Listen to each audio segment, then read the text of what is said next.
Hi everyone, I'm Michael. I'm the guy who came up with Shiver Me Timbers and who ran the campaign like a scant year ago. And this week I finally received the first two mass production copies of Shiver Me Timbers. Basically, the game as you will receive it in a couple of weeks once it has traveled from China to your local hubs and from there to you. And I'm super happy and I'm super excited to have a look with you at the box and to discuss the content in detail and to show you like everything what you can expect from the game.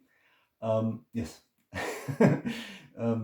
If you followed the updates, then you know that I'm like super stoked about the game, and I think that Panda did a great job. So yeah, before we jump in and before we start talking about the components and looking at the components in detail, just a couple of cautions which I wanted to mention in advance. The first one is this is my very first video. I've never done one, I've never produced one, so don't expect too much. Be gentle. I will definitely mess up, like as far as technique is concerned. I will definitely mess up as far as presentation is concerned, but I'll do my best, and I think that this is gonna turn out really good. Second caution, as you know, English is not my first language, so I will do my very best, but I will definitely butcher a bunch of words along the way, and I will definitely start panically searching for words somewhere along the way, but I'll try to make myself as easy to understand as possible. The third point I wanted to mention, as you can see, or you probably can't see it, but as you will see, the game is not shrink wrapped. It's not as pristine as unboxings often are. The reasoning is super simple. This is like the review copy which Panda sent me. This is the one game which I got to check to make sure that everything is like packaged correctly, that all components are included, that everything looks like nice and clean. So obviously I had to open it, I had to check all the components, I had to review like every little bit in there. So I know that it looks awesome. And I'm really looking forward to showing it, and there won't be any bad surprises, I hope, neither for me nor for you. And the fourth word of caution is actually like quite a high note. Just wanted to let you know that Panda sent me like two copies, one English one German one, and they arrived in excellent shape. So they put a lot of thought at the factory into packaging. They have, as I understood, they have like one machine which does nothing but shake boxes all day long to make sure that nothing breaks and nothing gets destroyed during transport. And they did a great job on that. I didn't find any damaged components or any damages at all in the games. And with that, I guess you are probably as stoked as I am. Let's have a look at Shiver Me Timbers. So we will work our way from the top to the bottom of the game and discuss everything. This is like it's narrative wise probably not the ideal setup, because the most exciting bits will come right at the start, but so be it. I think it's like the best way to present what you can expect. So as you can see at the top, we have like the rule book. If you followed the Kickstarter updates, then you already know pretty much what to expect there. It's like it's like over 30 pages. It's 32 pages in total. But that's not due to the fact that the game would be like overly complex or complicated. It's mostly that I wanted to make the whole thing like easy to read. So we chose like a fairly large font, and we made sure to add plenty of pictures and to keep it like sort of nicely looking magazine character. I'm super proud of the thing. I'm really thrilled to hear what you think and how you like it. But I think it's like a really good and easy entry to the game. So, rulebook. Obviously, this is the English one. We got a German one too, and then we got like as an addition to the rulebook, we have two player helps or quick start guides. One is basically an overview over all the cards in the game and all the life goals, which are basically the strategic backbone of the game. The other one is a quick start guide, which I'm also like super happy with. This is basically if you want to jump right in and you don't want to go into the custom board building this gives you like a predefined setup which you can easily copy. You got like a predefined life goal selection with which to start. You can cut out certain cards to make it like even easier. It has like a list of rules which get like easily overlooked in the first game, and on the back there's like even a beginner strategy guide. Now I myself am not. I was like a bit torn if we should include a strategy guide in there, because I think that exploration and finding out yourself is like half the fun. But on the other hand, if you should like run into trouble when facing a certain strategy, or if you should always lose when employing a certain strategy, this one will like help you to kick things off and to get like a robust start in your first games. So 2 guides right next to the rule book. Then what we have here is our game board.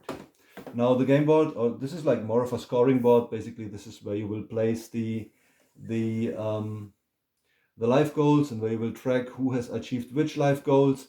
And down there is the duel track, where you will basically track successes in duels. This is the front side.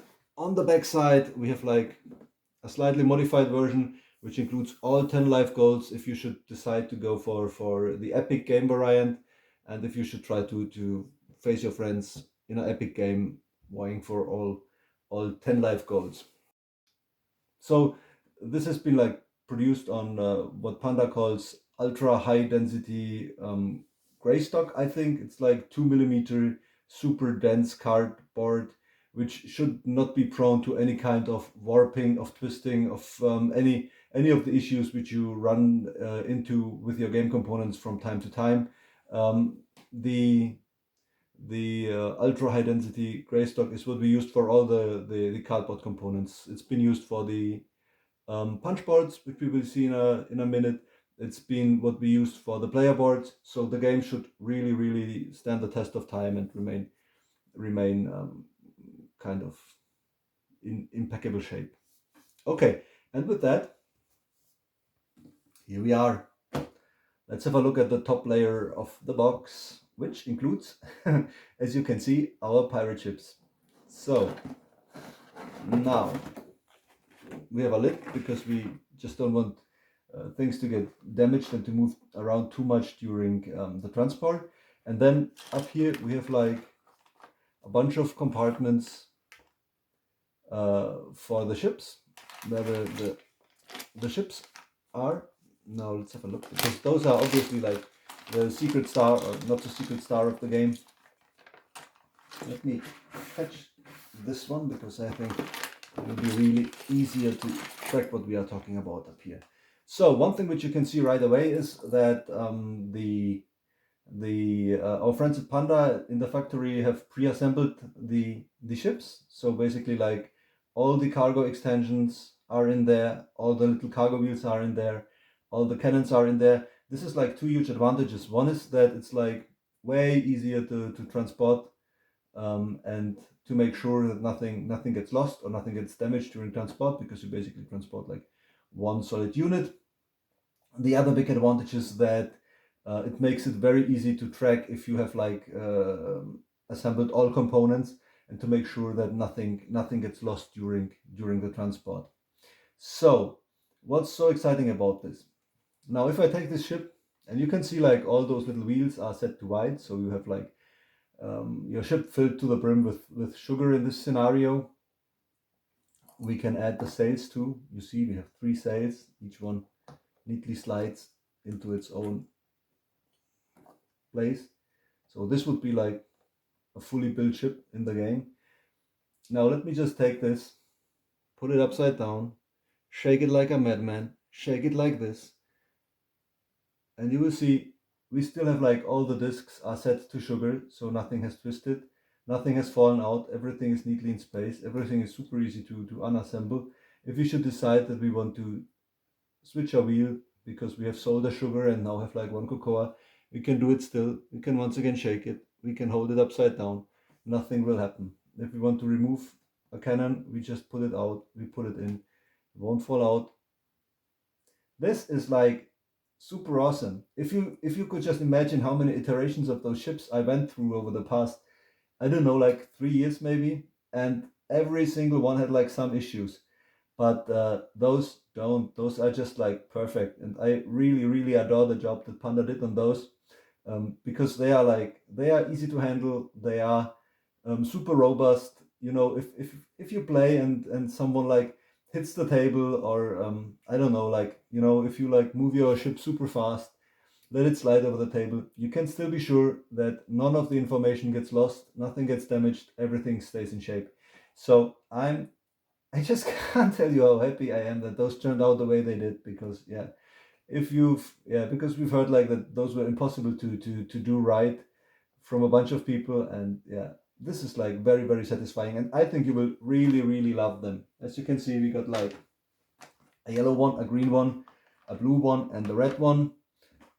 Yeah, they look super cool. I think those turned out just super awesome, and I really hope you will love them.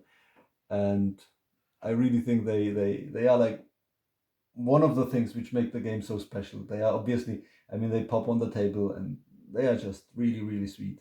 One thing which I haven't mentioned yet, or I definitely mentioned it on Kickstarter during one of the updates, but just to give you some context, this is not the regular miniature plastic which you like know from your miniature games, because that one would like warp too much, and it would be like it just would like over the time it might like twist.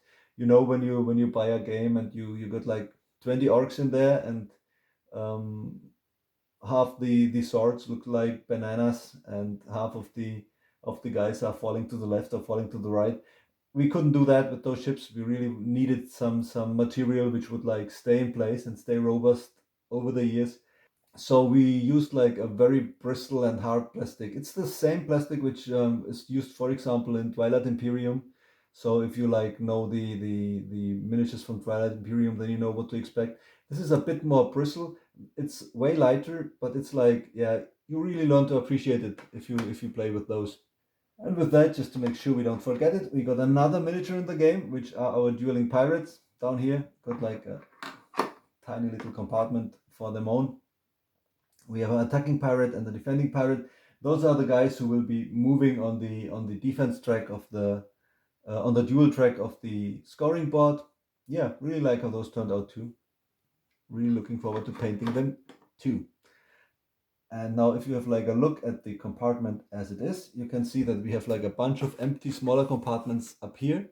Those are the ones where our round 40 millimeter markers will be stored. So the ships and the fortresses, and the family members and the pest markers. And each kind of marker, each type of marker has their own compartment to allow for an easy storage, and also like to make the setup and the teardown go fairly quickly. And up here we got like 5 compartments for 5 players. This is where you will simply store all your player specific components. So you got like, I don't know, the origins markers and the talent markers, and you got like your colored little markers with which you track your success on the scoring board, and all those you can just put them in there, grab them when the game starts, and should be good to go like in a minute. So yeah, very, very well thought out insert. Many thanks to Matt Healy who designed the insert. Really loved the job he did. And with that, we are closing in on the bottom layer, on the bottom compartment.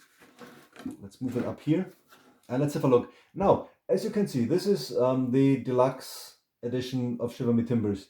I will mention which components are the deluxe components and how the retail version differs. You will find that it's not too much of a difference gameplay wise, just lots of bling which got added with the Captain Splash. Oh, okay, another lid to remove, once again to make for an easy transport. And let's start at this front compartment where we have like our player boards and our treasure maps. So each player will receive like one player board, which is basically his ship, where he will track which relatives he has rescued and which treasures he has found, how much gold he is carrying. You also track like your origins and your talents with which you start the game. So this is your ship, and you also have, like, apart from the ship, you have the treasure tracks, where each player will get one, which basically gets used once you go on treasure hunts, and you will place the treasure you are hunting for in this spot up there, and then move your little marker until you hit the right spot, hopefully avoiding any red dangers and collecting like resources and special actions along the way. So those one, once again, ultra high density 2mm gray stock unwarpable super cardboard, which should last a lifetime. If you've been part of the great flag debate, you can see that all the flags point in the right direction now. Okay, now this is where it gets a bit chaotic. It seems that I obviously mistreated my box fairly badly, but that shouldn't be too much of an issue, I hope. So let's look at the cards and the card compartments. We have lots of cards in the game. Here at the front, we have right now we have the crew cards, which like show different crew members which you can hire, and the ritual cards, which like show shaman rituals which you can do to make your ship more powerful or to gain especially powerful actions. And we have on this side here, we have like the governor missions. The governor might send you like to travel to certain islands or to transport certain goods or attack certain ships and reward you. And we have our treasures up here with super cool illustrations done by Unique, which are up here. Those cards are standard poker-sized cards. We used like grade 310 GSM cardstock with linen finish, so those once again should be like super sturdy and survive like hundreds of games. It's the same cardstock which is, for example, used in Wingspan or all the other Stonemaier games, so super premium quality. Really happy with that one. What is especially neat, and also something which I talked about several times on Kickstarter already, but which I want to point out once again here. As you can see, those unsleeved cards got their two neat compartments where you can easily store them and avoid them being damaged. But if you should decide that you want your cards to be sleeved, which I, for example, do, then all is not lost.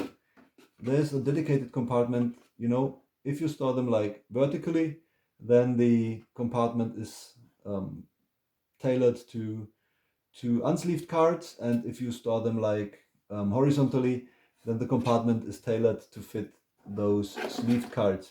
You can put a stack here and stack there. Very neat solution, on which I'm super happy that we found. Then we have like one of the artwork wise definitely the star of the game.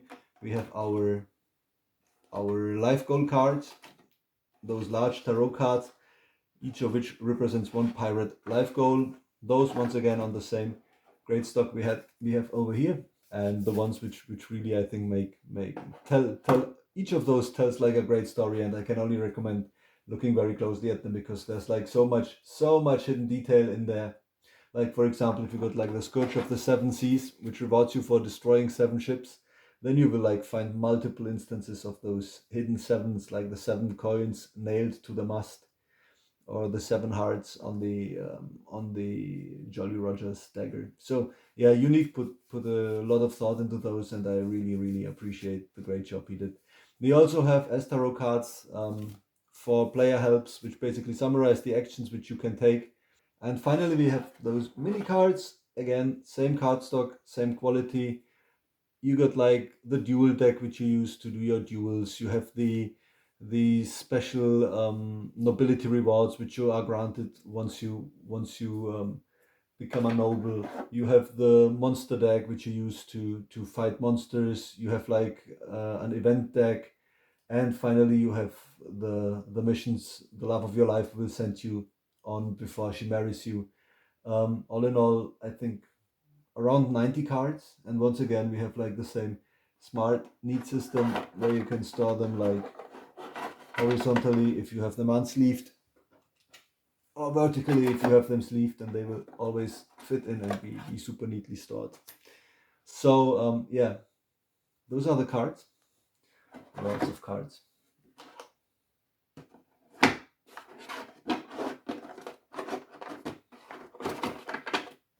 Sorry, I'm doing all of this like from the wrong side, so things look a bit more difficult than they really are.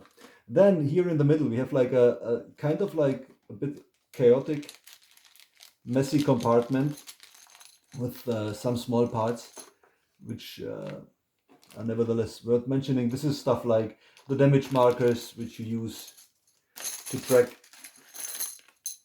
if a ship has been damaged already by cannons, so that you know that it's almost damaged. Those are the little feet for the standees. Then we have like a bunch of wooden markers for every player, which are used to track your treasure hunts and to track progress on certain missions. And then we have the dice. The dice are another like super cool thing, because those are like, so originally we thought we would make like 14 millimeter dice, which were like printed. Then we unlocked like our edge dice as a stretch goal during the campaign, and then during production we decided that we actually wanted like 16 millimeter dice rather than 14 millimeter dice, because they got like so much nicer tactility and haptics, and I think they look like really nice. The colors are nice, and yeah, they turned out really awesome. And then finally, what we have in here are the little player bags. Now this is like a component which is mostly relevant if you got the retail edition of the game, because you know, one of the more important components which each player gets is a treasure chest where he can like store the achievements he has achieved. Like for example, if he has defeated ships or found treasures or collected lots of gold. If you got the retail edition, this will be your chest. This is basically, I know that it's a bag, but this serves as your chest, and it's like big enough that you can collect all the stuff in there. It's also like a pretty neat storage solution for your ships, because once the game is finished and once you wrap up and tear down, then you can basically just throw your ship with all the parts in the bag, close the bag, place the bag in the compartment up there, and you're good to go. So those are the bags. Now, and this is like where we come from the retail edition to the deluxe edition. If you got the deluxe edition, you will get, in addition to the cloth bags, you will get real chests. Those are the real chests. I love them. They are like probably my favorite component of all the game. When we set out to do Shiver Me Timbers, I knew that I wanted to have those chests. I thought it would be like super easy and a component which like wouldn't pose any problems. Then I started talking to publishers, and every single one told me that this was impossible and it hasn't been done before, and it would be like super expensive and super hard to do, and I should just forget about it. Yeah, I didn't.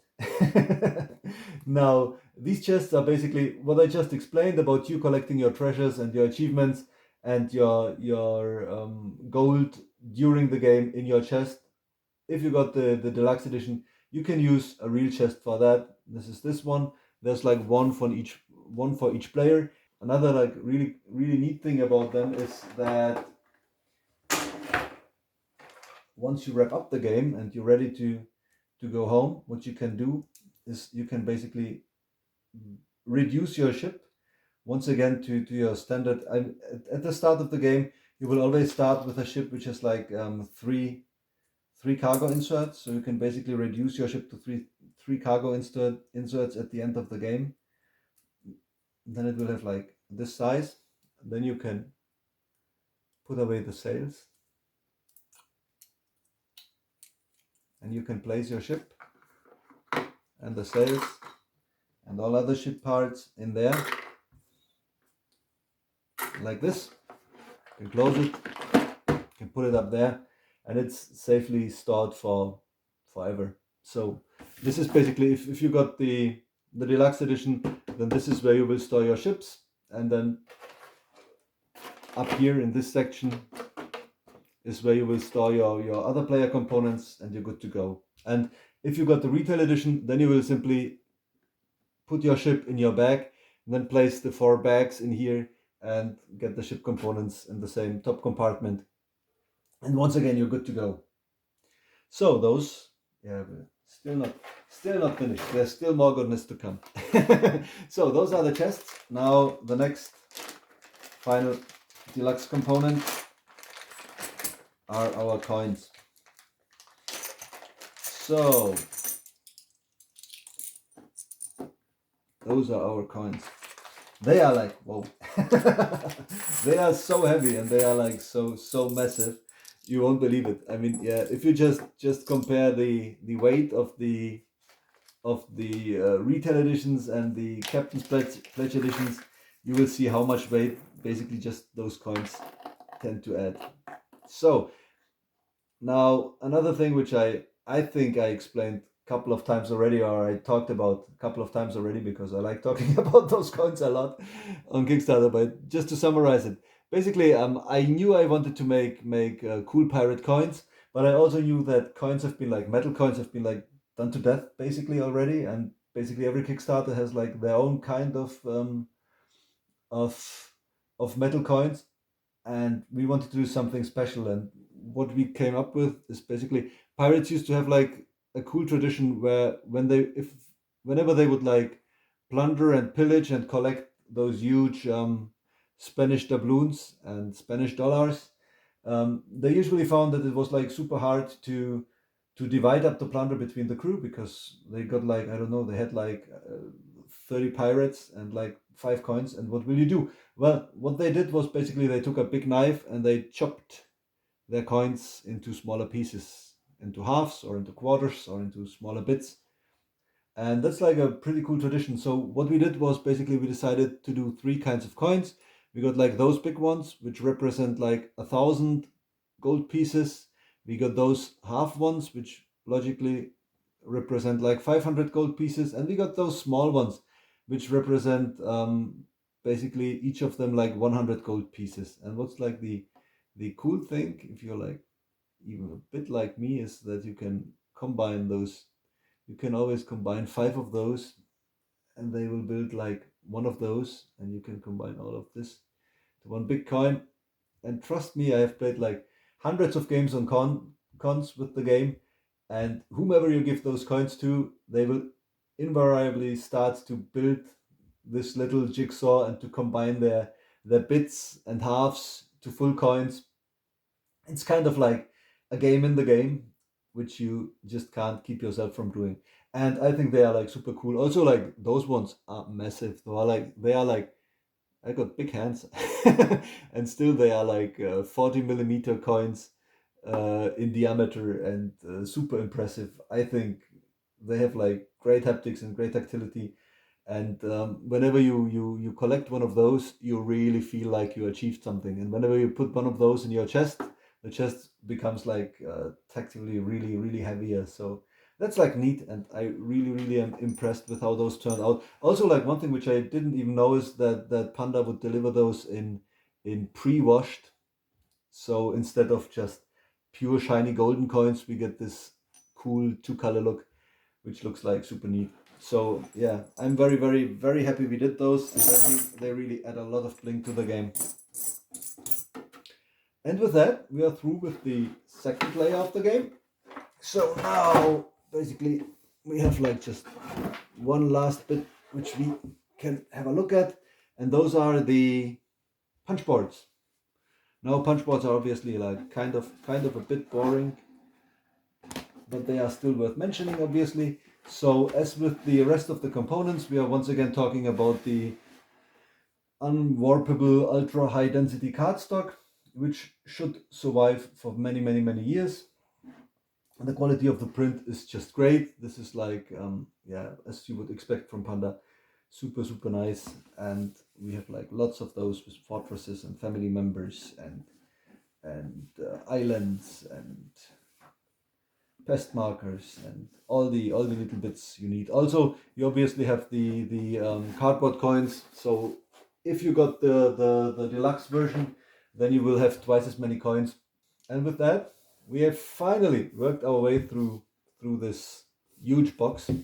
It's really a humongous box. I don't know if we just grab one of these standard boxes in my shelf. As you can see, you can easily hide that one in there without like missing a beat. So yeah, it's almost 10 pounds if I remember correctly, at least the deluxe version, and I think 9 pounds in the retail version. So this game is like really massive. And what's like super cool about it is like that it's like tons of fun in there. I'm so incredibly happy that we got to make it and that we had like the funding to include all the little bits and all the pieces of narrative which I could ever have thought of, or which I have ever thought of. That we managed to add like a bunch of new life goals, and that we managed to add like a bunch of cool treasure cards and bunch of great missions. I think this is a really impressive game, and it's like, as far as sandbox games goes, it covers like a huge scope. If you like me, and if you grew up maybe with Sid Meier's Pirates or any of those open world computer pirate games, then I think you're gonna really enjoy that one. As for where we stand with the game, basically the games have been produced. We are now approaching Chinese New Year, when not much will happen. After Chinese New Year, the games will be like assembled, put together, put in shrink wrap, go on the ship, travel to our fulfillment hubs in the US, in Australia, and in the European Union.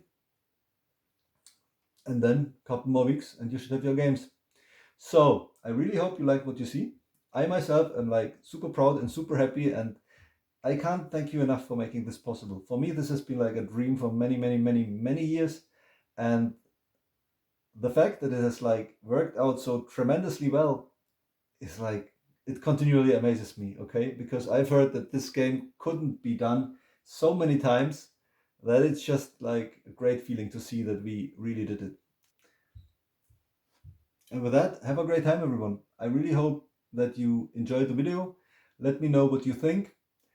And just in case, like, shameless self promotion plug in coming up, just in case you have an account on BGG, and just in case you are really looking forward to Shiver Me Timbers arriving at your doorstep over the next couple of weeks, they are currently still voting for the most anticipated games in 2021.